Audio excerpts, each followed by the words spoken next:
જામનગરના પ્રાચીન અંગારા રાસ વાત કરીએ જામનગરની તો આજના ગરબાને બાદ કરતા સંસ્કૃતિની સાથે રાખીને જામનગર ખાતે આજે પણ અંગારા રાસ તરીકે પ્રાચીન ગરબા માં જગદંબાના આરાધ્યમાં રમવામાં આવે છે।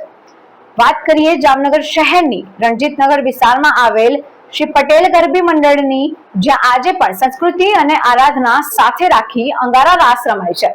જામનગરના રણજીતનગર ખાતે આવેલ શ્રી પટેલ ગરબી મંડળી દ્વારા સામ્યતા સાથેનો આ અંગારા રાસ રમવામાં આવે છે। આજના આધુનિક ગરબા યુગમાં પણ અહીં પ્રાચીન સંસ્કૃતિ સાથેના આ ગરબા રમાય છે। પટેલ સમાજના પટેલ ગરબી મંડળ દ્વારા તલવાર રાસ, અંગારા રાસ, મશાલ રાસ અને રાજ્ય અને દેશભરમાં આકર્ષણ જમાવતા અનેક રાસ રમાય છે। આ નોરતે પણ ખાસ અંગારા રાસનું આયોજન કરાયું હતું અને ખેલૈયાઓ વર્ષોથી ચાલી આવતી પરંપરા જાળવી રાખી હતી। ચારે બાજુ આગ અને એ વચ્ચે ખેલૈયાઓ આગ ઉપર મશાલ સાથે ગરબા રમતા જોવા મળ્યા હતા। રૂવાટા ઉભા થઈ જાય તેવા શૌર્ય ભરેલા અંગારા રાસને જોવા મોટી સંખ્યામાં લોકો ઉમટી પડ્યા હતા।